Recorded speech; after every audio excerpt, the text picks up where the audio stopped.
I am older now. I didn't plan it that way. It just happened. It happened in the same manner that ripe apples drop from their trees. I woke up one morning and looked in the mirror, and what looked back at me made me jump. The male ego makes no allowances for occurrences such as these. As if that were not enough, I have recently had the misfortune of losing some family members and friends. The result of these combined experiences has compelled me to examine my own mortality, something I have never truly owned up to until this time. Balancing the scale of one's life is not an easy task, and my own history has proven to be no exception. I have always believed that life goes in one direction, and one direction only. You either get busy living or you get busy dying. As such, I have never dwelled much on the past, other than to use it as a quick reference guide for what works and what doesn't. But now that my own personal measuring stick of life is on the line, I have been forced to turn my mind's eye from forward to back, an introspective that has taken me deep into my past. Another day of floating in my nice warm pool. Uh-oh, what's going on? Who pulled the plug? Hey, what are you pushing me for? And all these lights? Hey, bud, back off. That's my noggin you're grabbing. Why are you spanking me?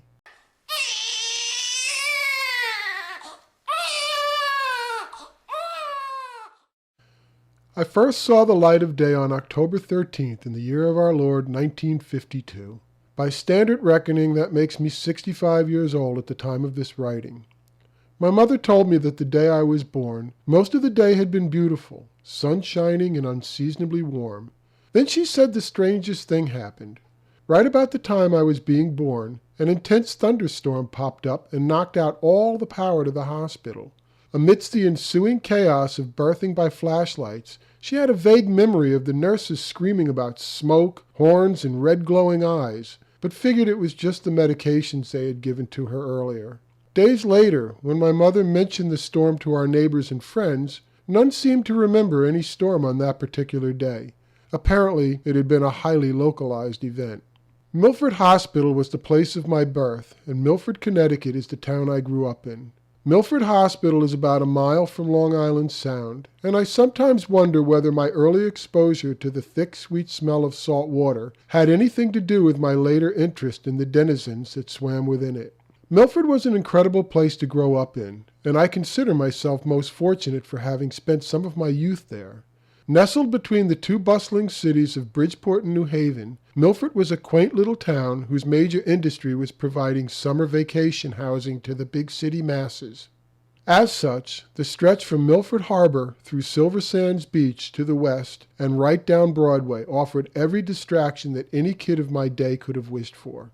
Miles of open beach, roller skating rinks, amusement parks, skee-ball and pinball palaces, you name it, we had it, topped off by every kid's ultimate adventure fantasy, Charles Island. No kid could have asked for more. Unlike today, I grew up in a far simpler time. We didn't lock our doors when we went out, and everybody knew everybody else for at least 10 blocks. Unfortunately, in the thralls of my youthful exuberance, I failed to grasp this basic small-town paradigm. So whenever I managed to get myself into mischief, which was quite often, there was always a wooden spoon waiting for me when I arrived home. Whenever I would ask my mother how she had known of my transgression, she would always reply, "A little bird told me." I pondered this for a very long time. Subsequently, I began bringing my BB gun with me everywhere I went, resulting in my unfortunate nickname of Killer. I would be proud to say that it was my father that first took me fishing, and that his influence, his part in my indoctrination into the piscatorial pursuits, was part and parcel in establishing deep bonds between us. But this was simply not the case. My father never caught a fish in his life, and I have never held it against him. He taught me many things, but fishing wasn't one of them. Fishing came to me, like many of the other things we experience in our lives, by random happenstance. Something as simple as a childhood friend of mine getting a cane pole for Christmas, and 7 months later inviting me along for its inaugural use. At 11 years old, all water had been primarily used for swimming and bathing, but that would soon be changed forever. On that fateful day, we rode our bikes down to the Resi, the local runoff from the state-owned reservoirs, with the proverbial can of worms and cane pole firmly in hand. A simple bamboo pole, a short length of Dacron line, and a hook was all it took. We didn't even have a bobber. Upon arriving, we parked our bikes at the end of the path and walked out onto the concrete embankment that lined the western edge of the pond, heading toward the outflow located roughly in the middle of the embankment. We never made it very far, for as we glanced down into the shallows, we saw several spawning beds scattered amidst the weed clusters, with sunnies on them. At this point, I feel compelled to say that some things simply get lost over time, during the long transition into adulthood. Looking back, the sheer joy and anticipation we felt as we watched those sunnies chasing each other, defending their territory, is something rarely duplicated in adult life. It is a kind of thing that burns itself into one's memory and never leaves. Unable to contain our enthusiasm any longer, we finally got a worm on the hook and lowered it down to the nearest bed. To our complete surprise, the resident Sonny jumped on the baited hook in an instant and was promptly lifted out of the water and over the embankment, serenaded by our triumphant yelling. While my friend manned the pole, I scrambled to grab the flopping Sonny, proceeding to get stuck by the fins several times before finally getting it under control. I can clearly remember looking down at that fish in my hands and thinking that I had never seen anything so beautiful in my life. In the short time that followed, I learned that what we had caught was a pumpkin seed sunfish, but the true significance of that day was that it was one of the few singular events that altered the course of my life forever. My brain had been imprinted by the hand of fate, and there was no turning back. The only question that remained was how I would attain the means to pursue this on my own. As previously mentioned, I grew up in a time very different than the world we live in today, in many respects. As youngins, we were encouraged at an early age to learn the value of working for a buck, and late into my 11th year, my predisposition for hanging with an older crowd paid dividends. With my father's cautious approval, I had the great fortune of snagging the ultimate kiddie venture, a paper route, from one of my older friends who was retiring from the business. I had become an entrepreneur, charged with the enormous task of delivering the New Haven Register to a large area of my neighborhood. It was a great gig, and fairly profitable too. With coin in my pocket, life had never felt so good. Driven by my newly discovered fishing obsession, I promptly swore off any frivolous candy and soda expenditures, saving every penny of my profits for that which I knew I must possess. For I had seen the future, and it resided in the local Western Auto Store, which was the premier hardware and sporting goods store in our quiet little municipality. It took the form of the newly introduced spinning reel and matching fiberglass rod in a ghastly orange color. The price tag of this magnificent fish-catching combo was $6.75, a fairly small price to pay for the average adult, but a king's ransom to any kid of that time. My resolve never wavered. In the weeks that followed, I spent as much time as I could manage at the Resi, making it a priority to talk to every person that fished there, young or old. In the process, and much to my mother's dismay, I started hanging out with a boy several years my senior, who went by the name of Jimmy.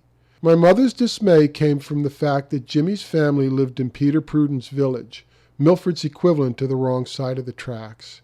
Compounding this bad geographic location was the fact that Jimmy was a high school dropout with a reputation for being a tough kid who often got into trouble, all of this courtesy of my older sister. Despite my family's negative feelings toward him, it was Jimmy who educated me on every fish that swam the waters of the Resi. Why he answered my incessant questions and tolerated me following him around everywhere he went, I will never know. Perhaps it was my completely naive nature, or my unabashed fascination with something he also loved to do. Whatever the reason, he was an incredible resource of information. Pickerel, perch, bluegill, pumpkin seed, yellow shiner, catfish, all were identified in due time, as well as the tactics for catching them, delivered straight into a mind that could not soak it up fast enough. I craved his knowledge and desired his friendship above all else. I still recall a certain cool late August afternoon, watching in awe as he calmly hooked and landed 7 pickerel in less than an hour from the Resi outflow, all on a red and white Daredevil spoon. At the time, I figured that the Daredevil spoon must truly be the answer to all things fishing, and I vowed that it would be my first purchase after I attained my own rod and reel. Jimmy had other ideas. When he handed me his rod and asked me if I wanted to take a few casts, I remember my hands shaking in anticipation. Under his careful guidance, I managed my first cast with a spinning reel, and when I hooked a pickerel after several casts, the bond of friendship between us was complete. Looking back, Jimmy wasn't a bad kid. He was just high-spirited, with a penchant for making up the rules as he went along, and his influence had an immediate effect on me. As interesting as the Resi was, when he spoke in hushed whispers of the fishing possibilities a mere stone's throw away in the state-owned reservoirs, I was powerless to refuse his invitation to join him on one of his fishing safaris. Seduced by tales of pickerel as long as your leg, perch that attacked your bobber, and catfish the size of logs, the dangers he related to me involved in treading on this forbidden ground were mere icing on the cake. This, my first of many adventures with Jimmy, corresponded to the exact time that I had saved enough money to buy my first rod and reel. It should come as no surprise that it was Jimmy who accompanied me to the Western Auto Store that day to share in the joy of claiming my long sought-after prize.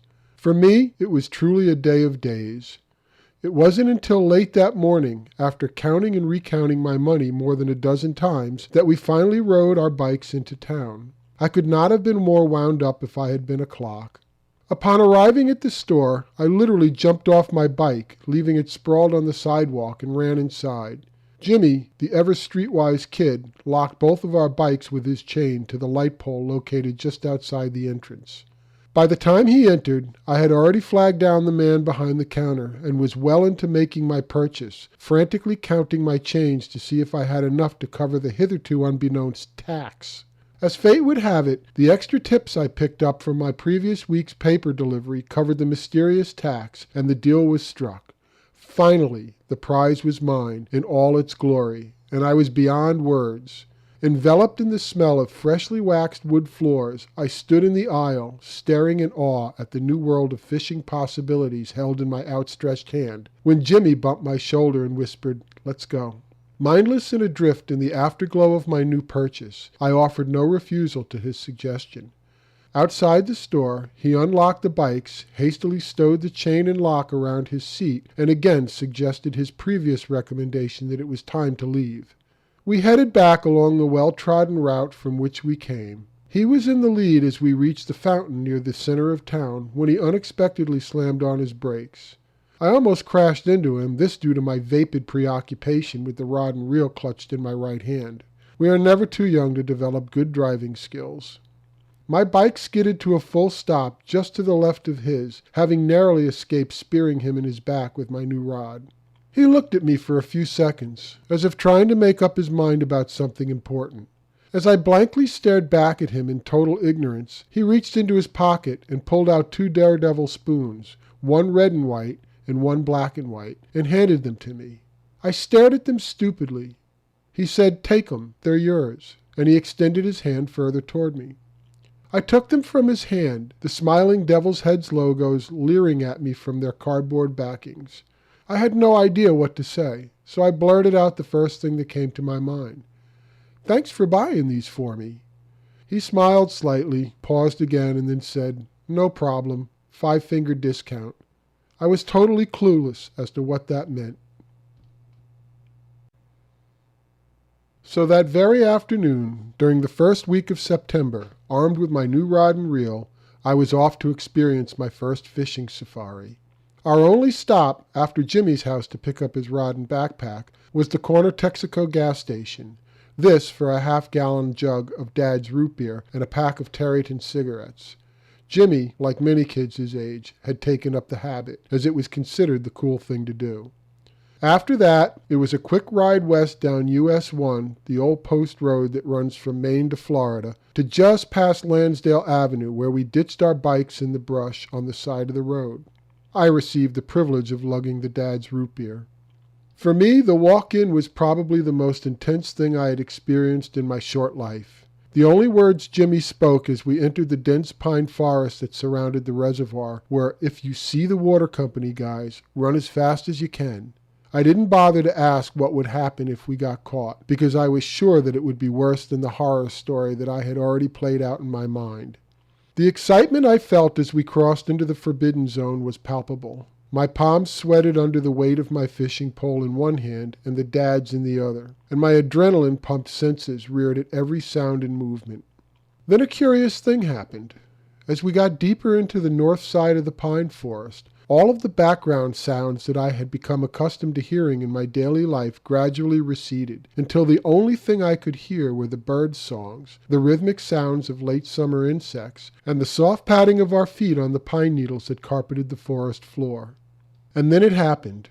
For a brief moment, in the still of the afternoon sun, time stopped.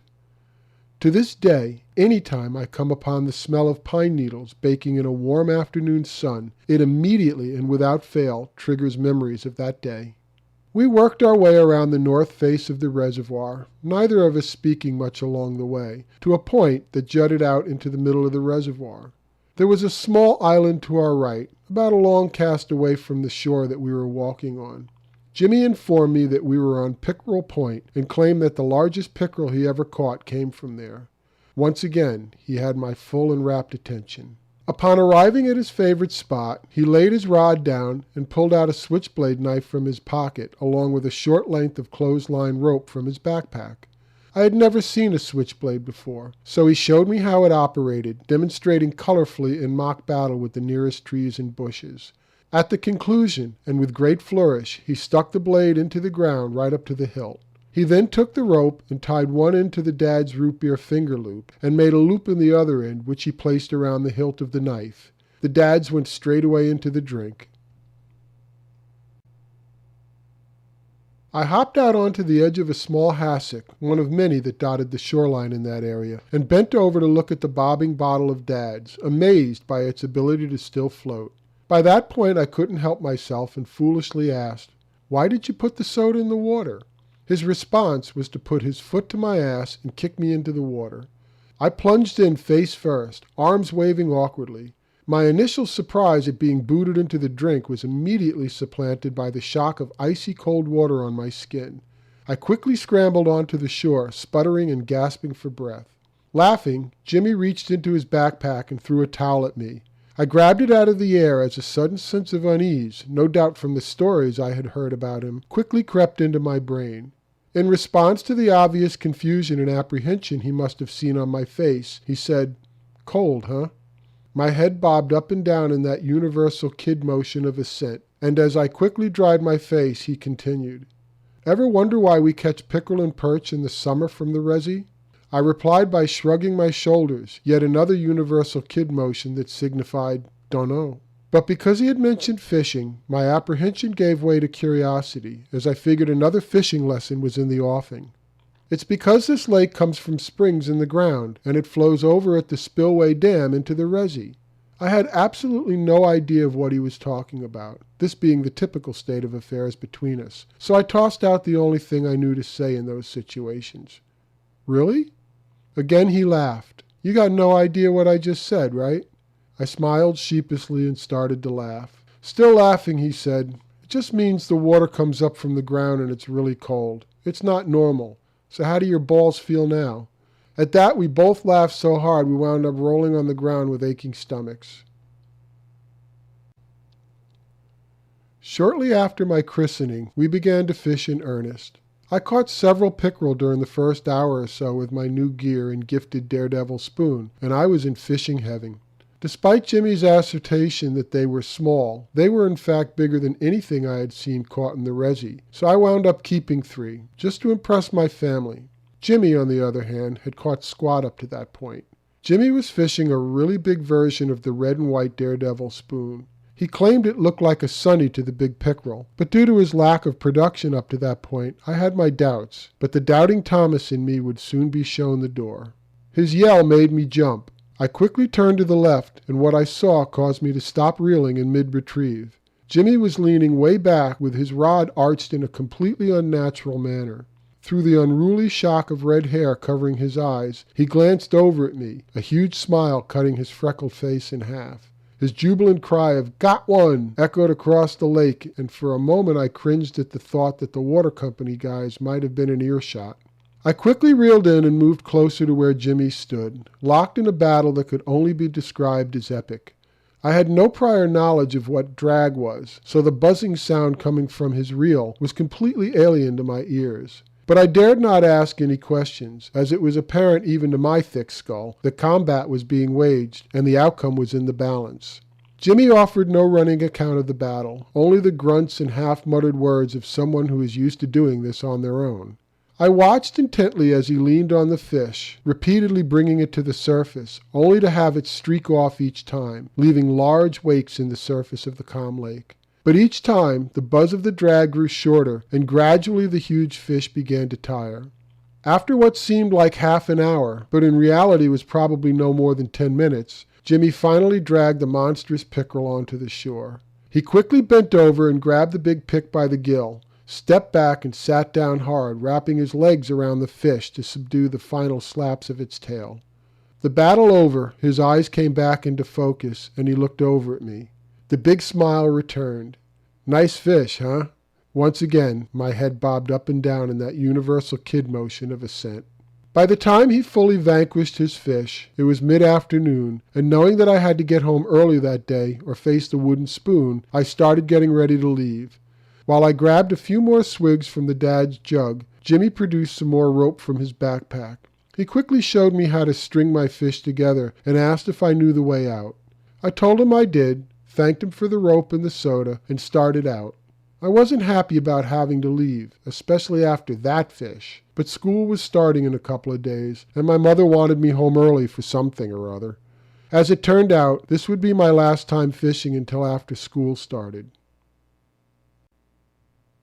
After getting to where we ditched our bikes, I quickly mounted mine and rode home, proudly displaying my catch from the handlebars for all to see. Arriving home, I parked my bike in the garage and made for the front door, my 3 pickerel in tow. Rounding the garage, I saw that my mother was already standing on the front porch, and she had that dreaded spoon in her hand. I stopped dead in my tracks, my mind frantically trying to remember what I had screwed up this time. Drawing a blank, I held up my catch in defense. "Look what I caught." She calmly looked at me and asked, "Did you catch them in that water company lake?" Involuntarily, I quickly scanned the skies for aviary informants, regretting the fact that I had neglected to bring my BB gun with me in my earlier haste. Stupidly, I decided to go for it. "No, I caught them in the resi. Really?" Her gaze sharpened, and when she spoke my full name slowly, I knew the jig was up, for whenever my mother spoke my full name, there was always hell to pay. "You know better than to lie. Did you catch them in that lake?" Seeing no point in prolonging the agony, I acknowledged defeat and hung my head. "Yes." She pointed to the door and said, "Get in the house now." And seeing where she was standing, I knew what was coming. As I passed her and reached for the doorknob, she let a good one go on my butt. It really didn't sting much, but I made the same mistake I always make of trying to block the follow-up shot with my hand. Her next one caught me clean on the knuckles, and that one did hurt. I wound up getting grounded for a week, during which time school started. The first days of school always sucked. This was due to a couple of older kids that had my number, and after a summer of avoiding them, I knew they would be raring to kick my butt for old time's sake. As expected, it didn't take them long.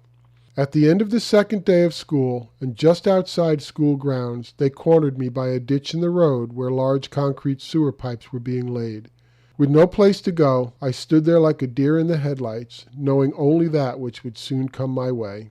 After the customary knocking of the books out of my hand, came the taunts and the shoving. This was the prelude to the main event, served up in a slow and savoring manner. Right about the time they were ramping up, I caught sight of Jimmy coming around the corner lazily pedaling his bike toward the school. His nose for trouble immediately picked up what was about to happen to me, and he raced over on his bike. My 2 antagonists were too busy closing in on me to notice his approach. Doing the 1 foot on the pedal side saddle rapid dismount thing that boys do, he hopped off his bike in full run, aiming his bike at one of the boys while plowing full bore into the other, knocking him into the ditch that they had me pinned against. Before the other boy knew what had happened, Jimmy had him on the ground, and he threw him a beating the likes of which I had never seen before. About the time he was finishing up, several local residents started yelling about calling the cops, so Jimmy hastily collected his bike and we hightailed it out of there. On my way home, he asked me why he hadn't seen me around. We came to my street as I finished the story of my grounding, and after thanking him for saving my ass, he just laughed and rode off with a wave of his hand. I figure after what had just happened, there was sure to be a wooden spoon waiting for me when I got home, but I was pleased to find none when I finally arrived. Apparently the little flying tattletales had missed this one. That following Saturday afternoon, Jimmy showed up while I was mowing the front lawn. After killing the mower and walking over to the curb where he impatiently stood with his bike, he asked me if I knew what a snapper was. After my customary shoulder shrug, he said, "Grab your rod and let's go." I ducked inside to let my mother know where I was headed, all the while making empty promises about finishing the lawn before Dad came home from work. At the last, I emerged with rod in hand, and in short order we were off to the outflow at Silver Sands Beach. On the way, he explained the life cycle of a bluefish to me as well as how to catch them. Upon arriving and taking up our stations on the outflow supports, we proceeded to catch one snapper after another, again on daredevil spoons, but this time with the paint scratched off, courtesy of Jimmy's ever-present switchblade, leaving nothing but chrome. After the tide ran out too far, Jimmy showed me a quick way of cleaning my catch. A few scrapes of his blade to remove scales, pinch the head off, and pull out the guts. Easy squeezy. Producing an edible food source went a long way in gaining my father's forgiveness for not getting the lawn mowed. This day repeated itself a few more times until Jimmy told me that he had gotten a job and would be pretty busy from there on in. I continued to fish whenever I could, straight through the fall until the snappers left for warmer waters and skim ice started appearing along the shores of the local ponds. I also entered my 12th year on the planet, and in celebration had received a goodly amount of that which I most desired, fishing lures. During the winter, I would occasionally run into Jimmy, sometimes at Suicide Hill, the monster hill we rode our sleds down when it snowed, or Niggs Pond, where everybody ice skated when the temperatures favored us with solid ice. He would either be watching over his younger sister or hanging with his older friends, but regardless of the company, he always seemed pleased to see me. Then out of the blue, one Saturday morning somewhere around the middle of February, Jimmy knocks on my door. I was fortunate to answer, considering my mother's view of Jimmy was still fairly dim. He seemed out of breath, as if he had just ridden long and hard on his bike, but what really caught my attention was the fishing rod he held in his hand. "The frost fish are in," were the first words out of his mouth after we exchanged the mutual greeting of hey. "Frost fish?" Responding with my usual blank expression, he quickly urged, "Come on, knucklehead, get your rod and let's go, and bring some boots." Without any idea of where I was actually headed, I ran a fictitious plan past my mother for approval, which was reluctantly granted after much begging and pleading on my part. Sweater, coat, gloves, hat, and boots were summarily donned in record time, and out the door I went, rod in hand. Heading in the direction of the Long Island Sound, I correctly surmised that this would not be a Sweetwater adventure. Minutes later, we locked our bikes in the rack at Silver Sands Beach, just east of the boat livery, where the sandbar that extends all the way to Charles Island at low tide touches the shore. There were a few other hardy souls already there. With Jimmy in the lead and me carrying the pail, we walked out onto the sandbar heading toward the island until the water reached our boots. Deeper water lay just off the bar to our left, and this is where we began to fish. With my usual golly gee attitude, I asked what I should do. He said, "Just pretend you're fishing for pickerel or snappers. You'll see." Jimmy was the first to hook up. He cranked the fish straight in, unhooked it, and threw it in the bucket. I stopped fishing and walked over to the pail, just to see exactly what it was that he had caught. It looked like a prehistoric silver pickerel-like fish.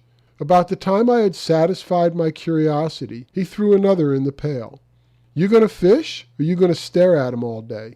At my no doubt embarrassed expression, he cracked his big smile and started to laugh. "Come on, let's go." It took about 4 or 5 casts for me to hook up, but after that we both had the speed down, and the fishing was hot and heavy. We filled the pail in short order, which was a good thing considering that every extremity of my body had started to go numb. The walk back in was filled with fishing banter, intended to distract us from the cold and pain we felt in our hands and on our faces. The ride home was brutal, but the rewards of producing another edible meal for my family were well worth it. My mother immediately identified the mysterious frost fish as whiting. Yes, Whiting in the Long Island Sound. How times have changed.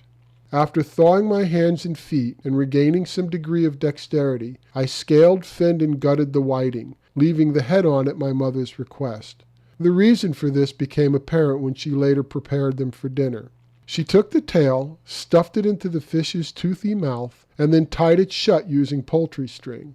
The resulting fish ring was dipped in batter and deep fried, a cooking skill developed from her southern upbringing. She called them fish donuts, and they were exceptional, but would probably not be considered heart-healthy by today's standards. I only saw Jimmy a few more times that winter, during which time he had scored his driver's license and bought himself a small motorcycle. But spring was coming, and our best adventures awaited its arrival. Sometime around late April, Jimmy surfaced again, pulling up in front of my house on his new ride, rod in hand and backpack strapped to the handlebars. "Flounder are going wild at the docks. Grab your rod and hop on." Knowing instinctively that there was no way my mother would allow it, I told him I would meet him there. He laughed knowingly and took off. Having already delivered my papers and done my chores for the day, it was an easy sell to my mother, and I vowed to be home at the expected time. I grabbed my rod, hopped on my bike, and pedaled quickly, as I had missed Jimmy's company over the winter, and I was anxious to fish with him again. By the time I dismounted my bike at the town dock, Jimmy already had several fat flounder in his pail, but seemed to be paying little attention to his rod leaning against the piling. He was on one knee, bent over at the edge of the pier, with a piece of twine in his hand, and appeared to be in deep concentration. As I walked up behind him, I couldn't help noticing that the tip of his fishing rod was bobbing up and down, signaling the presence of a fish. "Jimmy, your rod," was all I was able to get out before his hand went up in that classic quiet please fashion. I stood there, torn between the urge to pick up his rod and reel in whatever was at the other end, and my curiosity at what had so captured Jimmy's attention. I didn't need to wait long, as he quickly started pulling in his twine, hand over hand, with the surprising endgame of lifting 5 eels over the side of the pier, all seemingly stuck to a strange ball at the end of his line. He ran the squiggling payload over to his bucket and dropped them in. Finally acknowledging my presence, the only thing he had to say was, "That's good for a quarter." As usual, I had no idea of what he was talking about. Using a rag laying next to his bucket, he yanked each eel off the ball, and when all had been removed, carried the pail over to an old man sitting in a folding chair, rod in hand. After a brief exchange, Jimmy dumped the contents of his pail into the old man's cooler and returned to reel in the by now gut-hooked flounder. A quarter richer, he told me that the old man's name was Gus, and that he paid a nickel apiece for big eels. I soon learned what the strange ball connected to Jimmy's line was. As he threw it back into the water, his method for catching the eels was quickly explained as a can of cat food and a rock inside a section of woman's hosiery tied off with a length of rope. Drop it off the dock and leave it for a while until the eels tangle their teeth in the stocking, and then pull them up. I quickly adopted this method of eel fishing, despite the awkwardness of having to ask my mother for her worn nylons, and it proved to be an effective means of secondary income throughout the summer, considering the returns I was getting on the cost of the cat food. That is, until I made the stupid mistake of trying to cheat Gus. Catching him asleep on a warm July afternoon, I snuck the eels that I had previously sold him out of his cooler, and then woke him to resell them to him. In his slumbered state of mind, he trustingly paid without checking. I thought I was being slick, but the next afternoon when I arrived at the dock, Gus would not even look at me, let alone accept the apology I shamefully offered from what I considered to be a safe distance. I had clearly lost a dependable source of income, but more importantly, I had betrayed the trust of someone who had trusted me. On the cusp, I had learned my first real lesson of adulthood, that making right or wrong decisions is like drinking from a cup. I had mistakenly sipped from the wrong side of the cup and found the taste to be bitter. Despite this misstep, I was in the spring of my life, and life was truly magnificent. The days flew by in a dizzying series of adventures, some concluding with the ever-present wooden spoon, but with the memory of the day always being well worth the pain. I caught my first striped bass later that spring, while fishing solo for flounder by the old Gulf Street Bridge. It was at most 18 inches, but fought like nothing I had ever experienced before. Two old men who were fishing nearby came to help out, offering instructions and words of encouragement. "Must be a striper," suggested one. "Keep the rod tip up. Don't let her in the rocks," shouted the other as he made his way down to the water's edge. By the time the old man lipped my fish, the adrenaline rush had me shaking like a leaf. He brought it up for me to see, and having never seen a striper before, I was immediately struck by the beauty of this fish. The man assured me that it was a keeper, back then 16 inches, and asked if I wanted to keep it. As much as I was encouraged to bring home fish for the family, for some reason I can no longer recall, I decided to let this one go. When I later told the story to Jimmy, he laughed and wondered how a knucklehead like me could catch a striper. As spring moved into summer and school let out, it was full speed ahead and damn the torpedoes. We started making the trek out to Charles Island to fish new waters, twice getting stuck overnight when we lost track of time and had the incoming tide cover the gravel bar going to shore. Those were memorable nights, sleeping by a fire in the rock ruins of the old monastery that once stood on the backside of the island, dining on blackened porgy, steamed mussels, and all the blueberries, blackberries, and raspberries you could eat. The first time was good for a couple extra whacks with the wooden spoon. The next time, when I finally returned home, my mother just shook her head with that "what am I going to do with you" expression and told me to go take a shower. You could have knocked me over with a feather. For the rest of the summer, we occupied ourselves with several more fishing safaris on water company land in pursuit of what I now believe to be pike, as there is no way that pickerel could have ever grown that big. Sadly, I never did get one of them to shore, even though I hooked up twice. We would also wade the Charles Island gravel bar at mid-tide, struggling against the current, gigging fluke and the occasional skate with homemade spears. And when we took a break from fishing, there was always the pinball palaces and other amusements available to us on the Broadway Strip.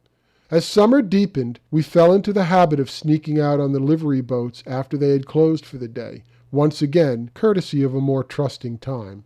This was a whole lot of fun until we got caught. Being escorted home in a police car did nothing to endear myself to my parents, and no doubt set the neighborhood tongues a-wagging. It was during my subsequent grounding that my father made the announcement. One night, while we were all present at the dinner table, he told us that he had taken a new job on Long Island and we would be moving there in 3 weeks. My two older sisters immediately burst out in tears, excused themselves, and ran into their room. I sat there stunned as my brain slowly wrapped itself around what it had just heard. My baby sister just looked around confused. In the hours and days that followed, the enormity of my situation became a weight too heavy to bear. My sisters and I pleaded with our parents to change their minds. We apologized for things we hadn't done, made promises we'd never keep, and railed against the injustice of pulling us away from the only place we had ever known and ever wanted to know, all to no avail. The last 2 weeks of my time in Milford were spent packing, discarding, cleaning, and more packing, all carried out in a numb gray haze. I was allowed to go fishing a couple times, but my heart was not really in it. Jimmy did what he could to cheer me up, and it actually worked for the short time I was in his company. Then the day arrived. The moving van showed up at around 7 a.m., and the loading began immediately. Jimmy showed up around 11 a.m., and despite my parents' long-standing dislike for him, he was allowed to hang around the house to keep me company. We obliged by staying out of the way. We talked some, but the grayness of the hour found little expression in words. In what amounted to little more than a year, Jimmy had become my benefactor, my protector, and my friend, and I knew I would miss him greatly. Fully packed, the moving van left shortly after 3 p.m. After throwing a few more suitcases, small boxes, and the cats in the back of a rental van, it was time for us to leave. The simple act of climbing into the passenger seat of that van was one of the hardest things I've ever done, and when the door slammed closed, so too had that chapter of my life. As the van backed out of the driveway, Jimmy waved once and took off on his motorcycle. As we drove out of town, I watched through somber eyes as the only place I had ever known disappeared into the rearview mirror. 3 days into my new life on Long Island, lost in the disassociated culture shock of development housing, streets of bland sameness, sumps, crowded beaches that you actually had to pay to get into, I would come to learn by the way of my older sister that Jimmy, at the all too young age of 17, had been killed in a high-speed motorcycle accident while being chased by the police for speeding.